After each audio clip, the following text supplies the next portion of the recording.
Thomas Ligotti, our temporary supervisor. I have sent this manuscript to your publication across the border, assuming that it ever arrives there, because I believe that the matters described in this personal anecdote have implications that should concern even those outside my homeland and beyond the influence, as far as I know, of the Quine Organization. These two entities, one of which may be designated as a political entity, and the other being a purely commercial entity, are very likely known to someone in your position of journalistic inquiry as all but synonymous. Therefore, on this side of the border, one might as well call himself a citizen of the Quine Organization or a Q-Org national, although I think that even someone like yourself cannot appreciate the full extent of this identity, which in my own lifetime has passed the point of identification between two separate entities and approached total assimilation of one by the other. Such a claim may seem alarmist or whimsical to those on your side of the border, where your closest neighbors, I know this, are often considered as a somewhat backward folk who inhabit small, decaying towns spread out across a low-lying landscape, blanketed almost year-round by dense grayish fogs. This is how the Quine Organization, which is to say, in the same breath, my homeland, would deceptively present itself to the world. And this is precisely why I am anxious, for reasons that are not always explicit or punctiliously detailed, to relate my personal anecdote. To begin with, I work in a factory situated just outside one of those small, decaying towns, layered over with fogs for most of the year. The building is a nondescript, one-story structure constructed of cinder blocks and cement. Inside is a working area that consists of a single room of floor space and a small corner office with windows of heavily frosted glass. Within the confines of this office are a few filing cabinets and a desk where the factory supervisor sits, while the workers outside stand at one of several square assembly blocks. 4 workers are positioned on each side of the square blocks, their only task being the assembly, by hand, of pieces of metal that are delivered to us from another factory. No one whom I have ever asked has the least notion of the larger machinery, if in fact it is some type of machinery, for which these pieces are destined.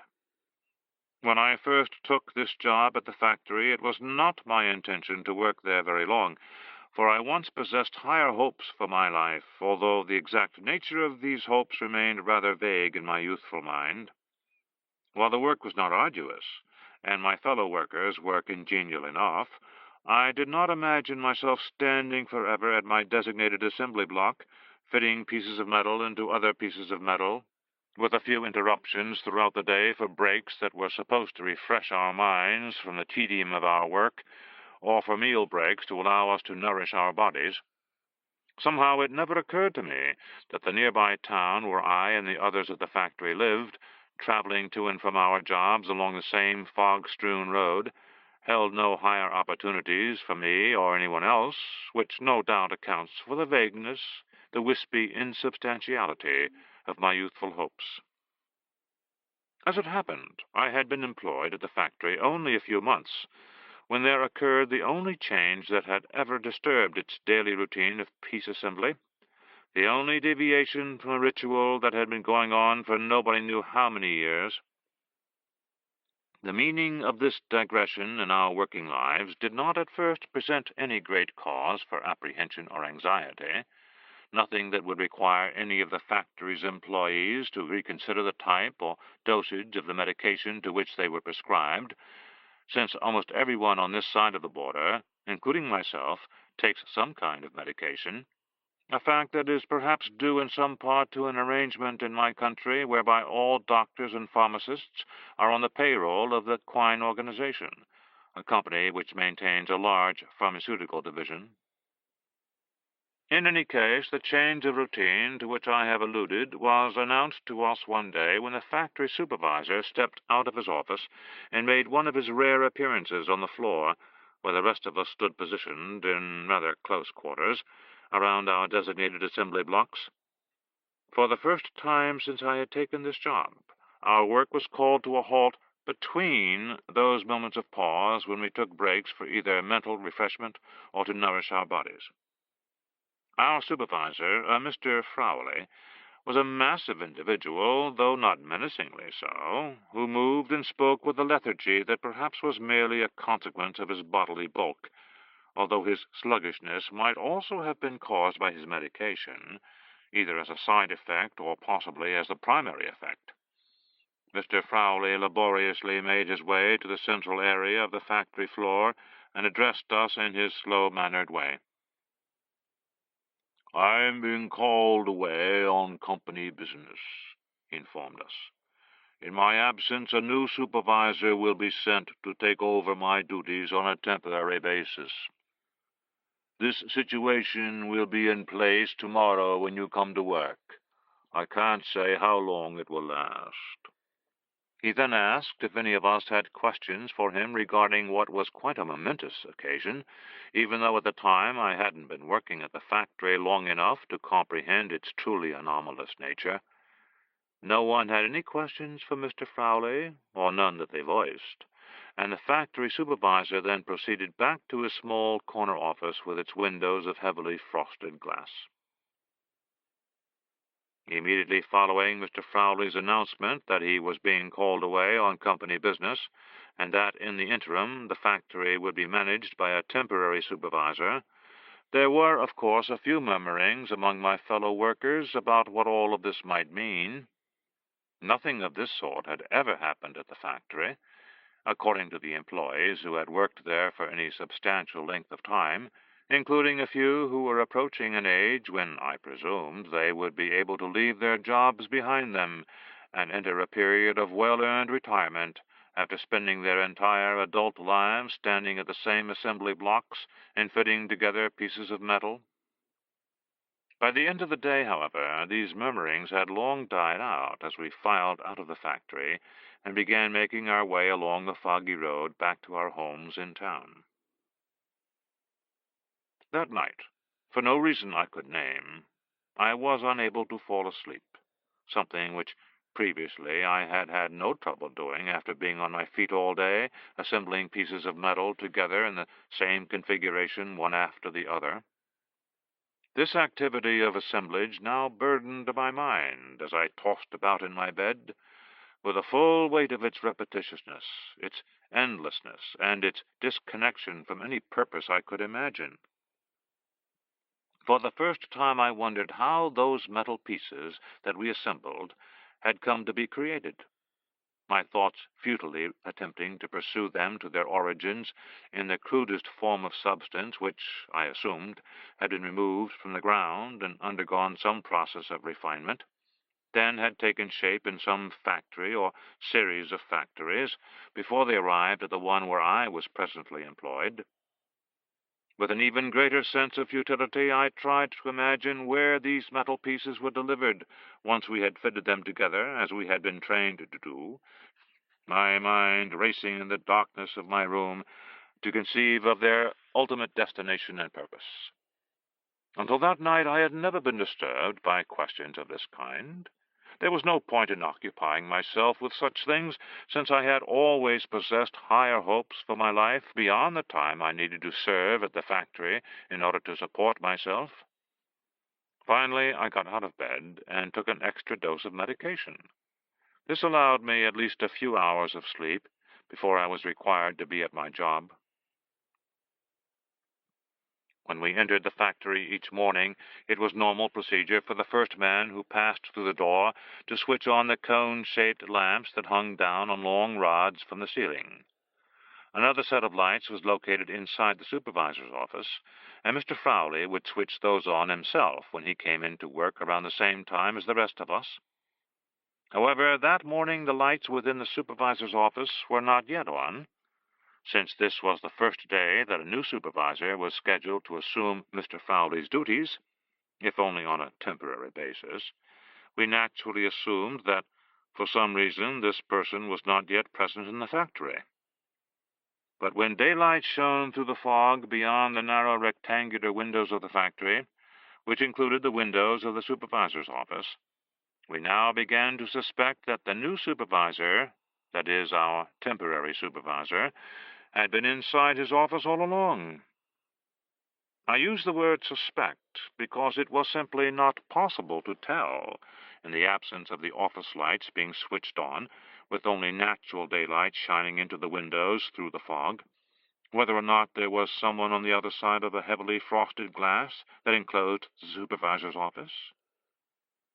If the new supervisor that the Quine Organization had sent to fill in temporarily for Mr. Fowley had in fact taken up residence in the office situated in a corner of the factory, he was not moving about in any way that would allow us to distinguish his form among the blur of shapes that could be detected through the heavily frosted glass of that room. Even if no one said anything that specifically referred either to the new supervisor's presence or absence within the factory, I saw that nearly everyone standing around their assembly blocks had cast a glance at some point during the early hours of the day in the direction of Mr. Fowley's office. The assembly block at which I was located was closer than most to the supervisor's office, and we who were positioned there would seem to have been able to discern if someone was in fact inside. But those of us standing around our assembly block, as well as others at blocks even closer to the supervisor's office, only exchanged furtive looks among ourselves, as if we were asking one another, "What do you think?"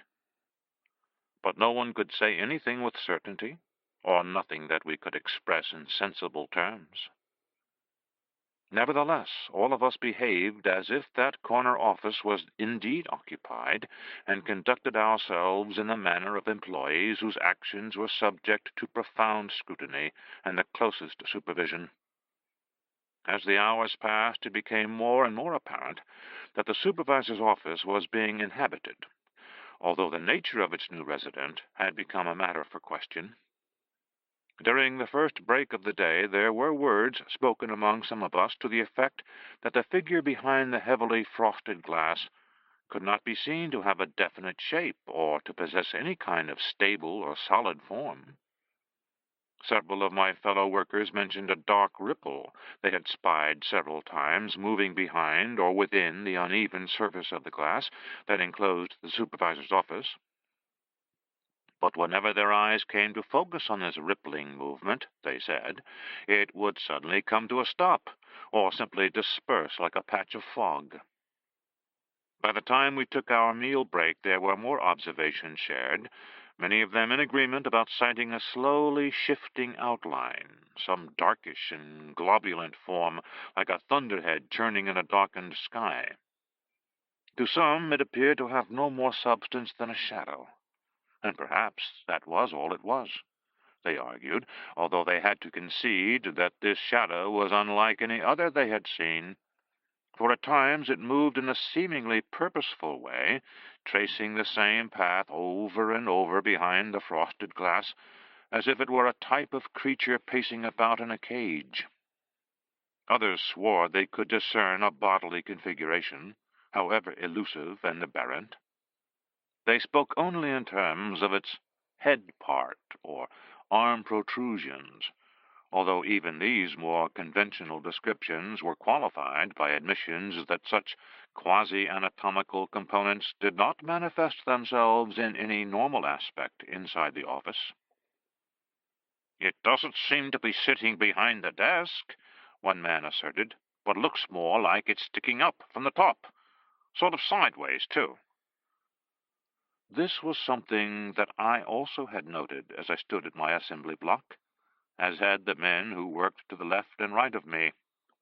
But the employee who stood directly across the block from where I was positioned, whose name was Bleaker, and who was younger than most of the others at the factory, and perhaps no more than a few years older than I was, never spoke a single word about anything he might have seen in the supervisor's office. Moreover, he worked throughout that day with his eyes fixed upon his task of fitting together pieces of metal, his gaze locked at a downward angle, even when he moved away from the assembly block for breaks or to use the lavatory. Not once did I catch him glancing in the direction of that corner of the factory that the rest of us, as the hours dragged by, could barely keep our eyes from. Then, toward the end of the work-day, when the atmosphere around the factory had been made weighty by our spoken words and unspoken thoughts, when a sense of an unknown mode of supervision hung ominously about us, as well as within us, such that I felt some inner shackles had been applied that kept both my body and my mind from straying far from the position I occupied at that assembly block, Bleaker finally broke down. "No more," he said, as if speaking only to himself. Then he repeated these words in a louder voice and with a vehemence that suggested something of what he had been holding within himself throughout the day. "No more!" he shouted, as he moved away from the assembly block and turned to look straight at the door of the supervisor's office, which, like the office windows, was a frame of heavily frosted glass. Bleaker moved swiftly to the door of the office. Without pausing for a moment, not even to knock or in any way announce his entrance, he stormed inside the cube-shaped room and slammed the door behind him. All eyes in the factory were now fixed on the office in the corner. While we had suffered so many confusions and conflicts over the physical definition of the temporary supervisor, we had no trouble at all seeing the dark outline of Bleaker behind the heavily frosted glass, and could easily follow his movements. Afterward, everything happened very rapidly, and the rest of us stood as if stricken with the kind of paralysis one sometimes experiences in a dream. At first, Bleaker stood rigid before the desk inside the office, but this posture lasted only for a moment. Soon he was rushing about the room, as if in flight from some pursuing agency, crashing into the filing cabinets, and finally falling to the floor. When he stood up again, he appeared to be fending off a swarm of insects, waving his arms wildly to forestall the onslaught of a cloudy and shifting mass that hovered about him like a trembling aura. Then his body slammed hard against the frosted glass of the door, and I thought he was going to break through. But he scrambled full about and came stumbling out of the office, pausing a second to stare at the rest of us, who were staring back at him. There was a look of derangement and incomprehension in his eyes, while his hands were shaking. The door behind Bleaker was left half open after his furious exit, but no one attempted to look inside the office. He seemed unable to move away from the place where he stood with a half-open office door only a few feet behind him. Then the door finally began to close slowly behind him, although no visible force appeared to be causing it to do so, however deliberately it moved on its hinges. A little click sounded when the door pushed back into its frame, but it was the sound of the lock being turned on the other side of the door that stirred Bleaker from his frozen stance, and he went running out of the factory. Only seconds later, the bell signaling the close of the workday rang with all the shrillness of an alarm, even though it was not quite time for us to leave our assembly blocks behind us. Startled back into a fully awakened state, we exited the factory as a consolidated group, proceeding with a measured pace, unspeaking, until we had all filed out of the building. Outside there was no sign of Bleaker, although I don't think that anyone expected to see him. In any case, the grayish fog was especially dense along the road leading back to town, and we could hardly see one another as we made our way home, none of us saying a word about what had happened, as if we were bound by a pact of silence. Any mention of the Bleaker incident would have made it impossible, at least to my mind, to go back to the factory, and there was no other place we could turn to for our living. That evening I went to bed early, taking a substantial dose of medication to ensure that I would drop right off to sleep and not spend hour upon hour with my mind racing, as it had been the previous night, with thoughts about the origins, somewhere in the ground, and subsequent destination, at some other factory or series of factories, of the metal pieces I spent my days assembling. I awoke earlier than usual, but rather than lingering about my room, where I was likely to start thinking about events of the day before, I went to a small diner in town that I knew would be open for breakfast at that time of the morning. When I stepped inside the diner, I saw that it was unusually crowded, the tables and booths and stools at the counter occupied for the most part by my fellow workers from the factory. For once I was glad to see these men, whom I had previously considered lifers, in a job at which I never intended to work for very long, considering that I still possessed higher hopes of a vague sort for my future. I greeted a number of the others as I walked toward an unoccupied stool at the counter, but no one returned more than a nod to me, nor were they much engaged in talking with one another. After taking a seat at the counter and ordering breakfast, I recognized the man on my right as someone who worked at the assembly block beside the one where I was positioned day after day. I was fairly sure that his name was Knowles, although I didn't use his name and simply said "Good morning" to him in the quietest voice I could manage. For a moment Knowles didn't reply, but simply continued to stare into the plate in front of him, from which he was slowly and mechanically picking up small pieces of food with his fork and placing them into his mouth. Without turning to face me, Knowles said, in a voice even quieter than my own had been, "Did you hear about Bleaker?" "No," I whispered. "What about him?" "Dead," said Knowles. "Dead," I responded in a voice that was loud enough to cause everyone else in the diner to turn and look my way. Resuming our conversation in extremely quiet tones, I asked Knowles what had happened to Bleaker. "That rooming house where he lives. The woman who runs the place said that he was acting strange after he came back from work yesterday." Later on, Knowles informed me, Bleaker didn't show up for dinner. The woman who operated the boarding house took it upon herself to check up on Bleaker, who didn't answer when she knocked on his door. Concerned, she asked one of her other male residents to look in on Mr. Bleaker. He was found lying face down on his bed, and on the nightstand were several open containers of the various medications to which he was prescribed. He hadn't consumed the entire contents of these containers, but nevertheless had died of an overdose of medication. Perhaps he simply wanted to put the events of the day out of his mind and get a decent night's sleep. I had done this myself, I told Knowles. "Could be that's what happened," Knowles replied. "I don't suppose that anyone will ever know for sure." After finishing my breakfast, I kept drinking refill after refill of coffee, as I noticed others in the diner, including Knowles, were doing. We still had time before we needed to be at our jobs. Eventually, however, other patrons began to arrive, and as a group we left for work. When we arrived at the factory in the darkness and fog, some hours before dawn, there were several other employees standing outside the door. None of them, it seemed, wanted to be the first to enter the building and switch on the lights. Only after the rest of us approached the factory did anyone go inside. It was then that we found someone had preceded us into work that morning and had switched on the lights. His was a face new to us. He was standing in Bleaker's old position, directly opposite mine at the same assembly block, and he had already done a considerable amount of work, his hands moving furiously as he fitted those small metal pieces together.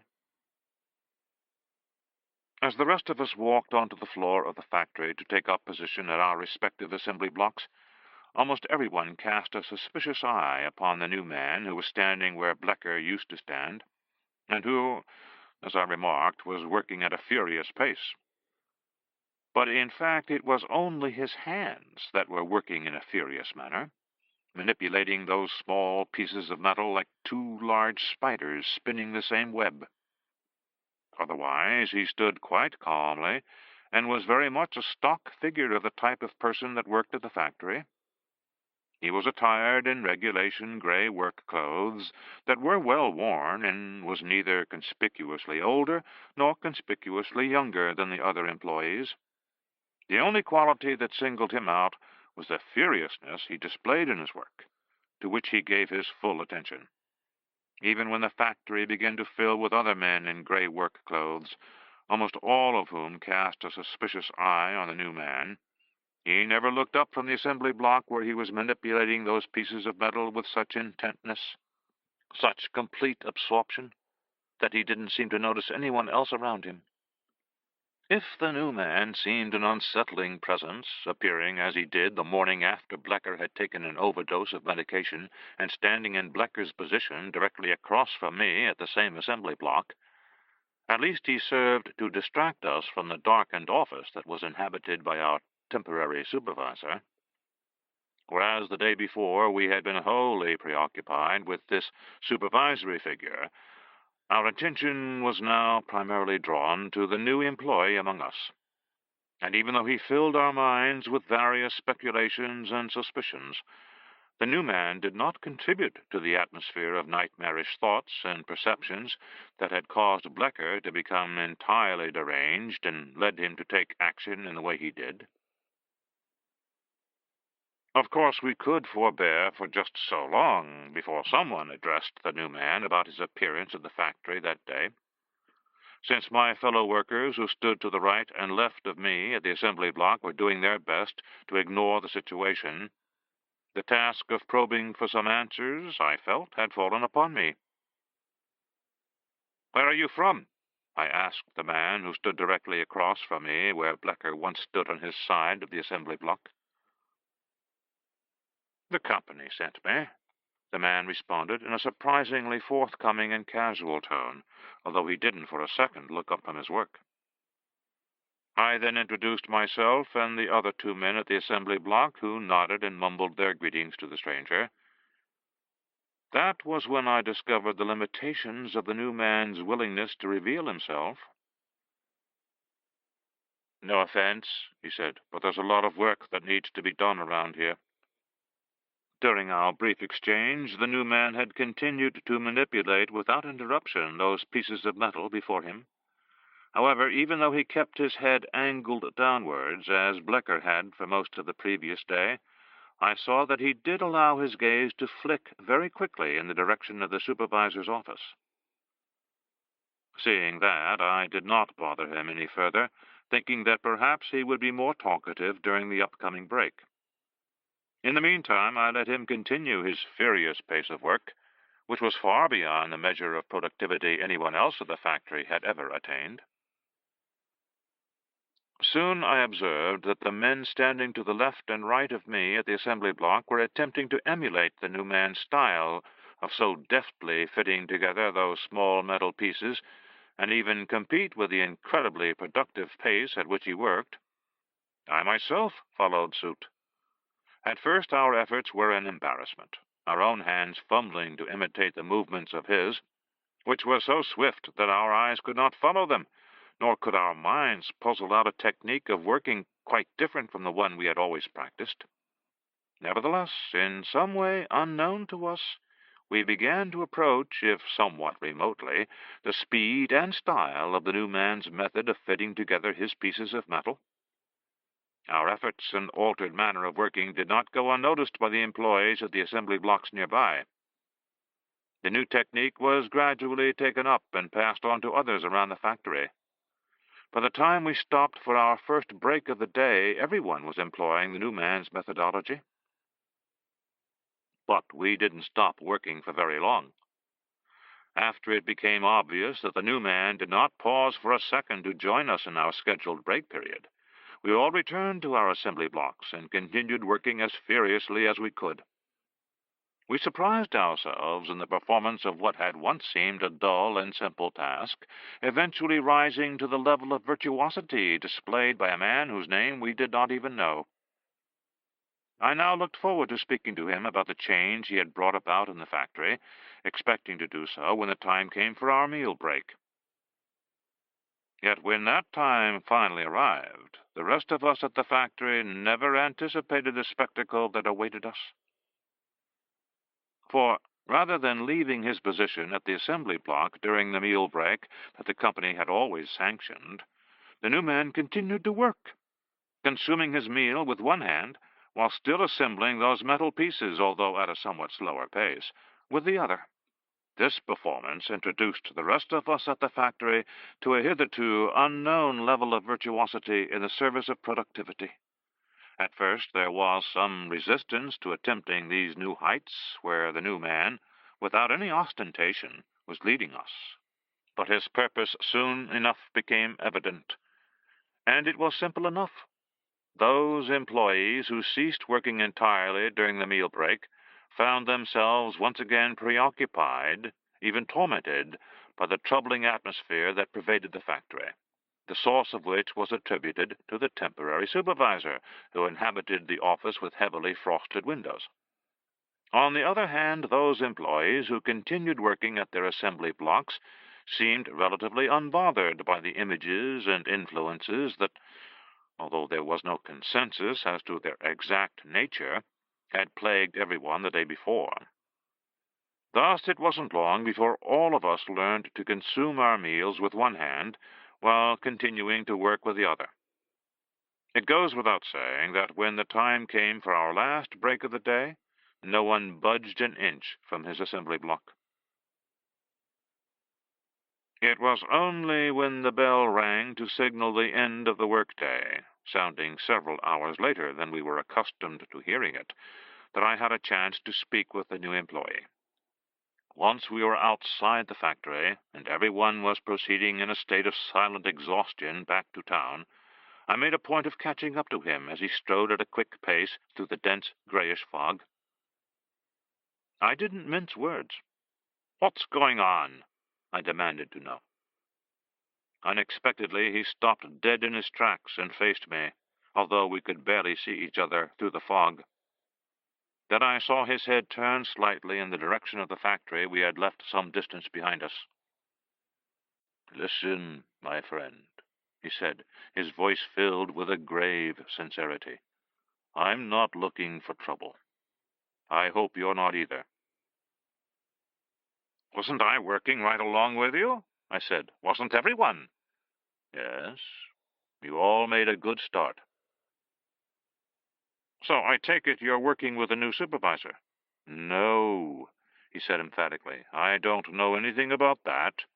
I couldn't tell you anything about that." "But you've worked under similar conditions before, isn't that true?"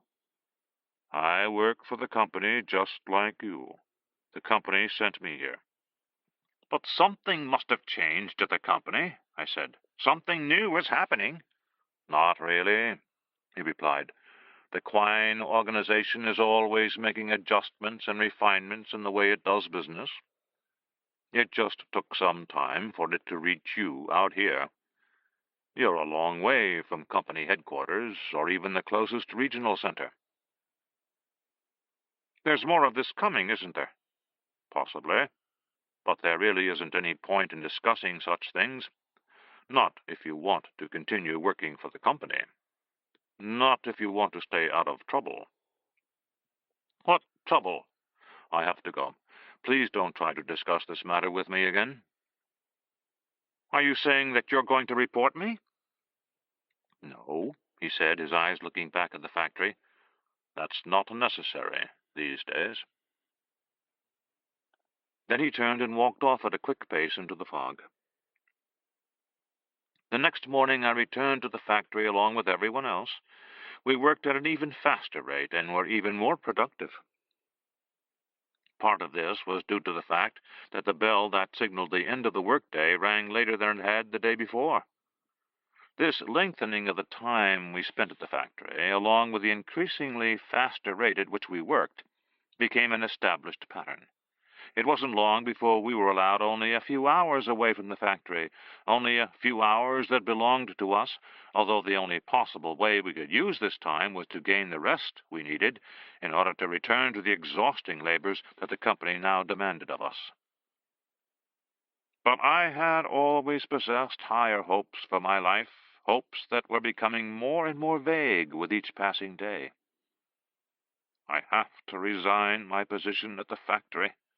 These were the words that raced through my mind as I tried to gain a few hours of rest before returning to my job. I had no idea what such a step might mean, since I had no other prospects for earning a living, and I had no money saved that would enable me to keep my room in the apartment building where I lived. In addition, the medications I required, that almost everyone on this side of the border requires to make their existence at all tolerable, were prescribed by doctors who were all employed by the Quine Organization and filled by pharmacists, who also operated only at the sufferance of this company. All of that notwithstanding, I still felt that I had no choice but to resign my position at the factory. At the end of the hallway outside my apartment, there was a tiny niche in which was located a telephone for public use by the building's tenants. I would have to make my resignation using this telephone, since I couldn't imagine doing so in person. I couldn't possibly enter the office of the temporary supervisor, as Bleaker had done. I couldn't go into that room enclosed by heavily frosted glass, behind which I and my fellow workers had observed something that appeared in various forms and manifestations, from an indistinct shape that seemed to shift and churn like a dark cloud, to something more defined that appeared to have a head part and arm protrusions. Given this situation, I would use the telephone to call the closest regional center and make my resignation to the appropriate person in charge of such matters. The telephone niche at the end of the hallway outside my apartment was so narrow that I had to enter it sideways. In the confines of that space, there was barely enough room to make the necessary movements of placing coins in the telephone that hung on the wall, and barely enough light to see what number one was dialing. I remember how concerned I was not to dial a wrong number and thereby lose a portion of what little money I had. After taking every possible precaution to ensure that I would successfully complete my phone call, a process that seemed to take hours, I reached someone at the closest regional center operated by the company. The phone rang so many times that I feared no one would ever answer. Finally, the ringing stopped, and after a pause, I heard a barely audible voice. It sounded thin and distant. "Quine Organization, Northwest Regional Center." "Yes," I began. "I would like to resign my position at the company," I said. "I'm sorry. Did you say that you wanted to resign from the company? You sound so far away," said the voice. "Yes, I want to resign," I shouted into the mouthpiece of the telephone. "I want to resign. Can you hear me?" "Yes, I can hear you. But the company is not accepting resignations at this time. I'm going to transfer you to our temporary supervisor." "Wait," I said. But the transfer had been made, and once again the phone began ringing so many times that I feared no one would answer. Then the ringing stopped, although no voice came on the line. "Hello," I said. But all I could hear was an indistinct, though highly reverberant, noise, a low, roaring sound that alternately faded and swelled, as if it were echoing through vast spaces deep within the caverns of the earth or across a clouded sky. This noise, this low and bestial roaring, affected me with a dread I could not name. I held the telephone receiver away from my ear, but the roaring noise continued to sound within my head. Then I felt the telephone quivering in my hand, pulsing like something that was alive. And when I slammed the telephone receiver back into its cradle, this quivering and pulsing sensation continued to move up my arm, passing through my body and finally reaching my brain, where it became synchronized with a low, roaring noise that was now growing louder and louder, confusing my thoughts into an echoing insanity and paralyzing my movements so that I could not even scream for help. I was never sure that I actually had made that telephone call to resign my position at the company, and if, in fact, I did make such a call, I could never be certain that what I experienced, what I heard and felt in that telephone niche at the end of the hallway outside my apartment, in any way resembled the dreams that recurred every night once I stopped showing up for work at the factory. No amount of medication I took could prevent the nightly onset of these dreams, and no amount of medication could efface their memory from my mind. Soon enough I had taken so much medication that I didn't have a sufficient amount left to overdose my system as Bleaker had done. And since I was no longer employed, I could not afford to get my prescription refilled and thereby acquire the medication I needed to tolerate my existence. Of course, I might have done away with myself in some other manner, should I have been so inclined, but somehow I still retained higher hopes for my life. Accordingly, I returned to see if I could get my job back at the factory. After all, hadn't the person I spoke with at the regional center told me that the Quine Organization was not accepting resignations at this time? Of course, I couldn't be sure what I had been told over the telephone, or even if I had made such a call to resign my position with the company. It wasn't until I actually walked onto the floor of the factory that I realized I still had a job there if I wanted one. For the place where I had stood for such long hours at my assembly block was unoccupied. Already attired in my gray work clothes, I walked over to the assembly block and began fitting together at a furious pace those small metal pieces. Without pausing in my task, I looked across the assembly block at the person I had once thought of as the new man. "Welcome back," he said in a casual voice. "Thank you," I replied. "I told Mr. Frowley that you would return any day now." For a moment I was overjoyed at the implicit news that the temporary supervisor was gone and Mr. Frowley was back managing the factory. But when I looked over at his office in the corner, I noticed that behind the heavily frosted glass there were no lights on, although the large-bodied outline of Mr. Frowley could be distinguished sitting behind his desk. Nevertheless, he was a changed man, as I discovered soon after returning to work. No one and nothing at the factory would ever again be as it once was. We were working practically around the clock now. Some of us began to stay the night at the factory, sleeping for an hour or so in a corner before going back to work at our assembly blocks. After returning to work, I no longer suffered from the nightmares that had caused me to go running back to the factory in the first place. And yet I continued to feel, if somewhat faintly, the atmosphere of those nightmares, which was so like the atmosphere our temporary supervisor had brought to the factory. I believe that this feeling of the overseeing presence of the temporary supervisor was a calculated measure on the part of the Quine Organization, which is always making adjustments and refinements in the way it does business. The company retained its policy of not accepting resignations. It even extended this policy at some point and would not allow retirements. We were all prescribed new medications, although I can't say exactly how many years ago that happened. No one at the factory can remember how long we've worked here or how old we are, yet our pace and productivity continues to increase. It seems as if neither the company nor our temporary supervisor will ever be done with us. Yet we are only human beings, or at least physical beings, and one day we must die. This is the only retirement we can expect, even though none of us is looking forward to that time. For we can't keep from wondering what might come afterward, what the company could have planned for us, and the part our temporary supervisor might play in that plan. Working at a furious pace, fitting together those small pieces of metal, helps keep our minds off such things.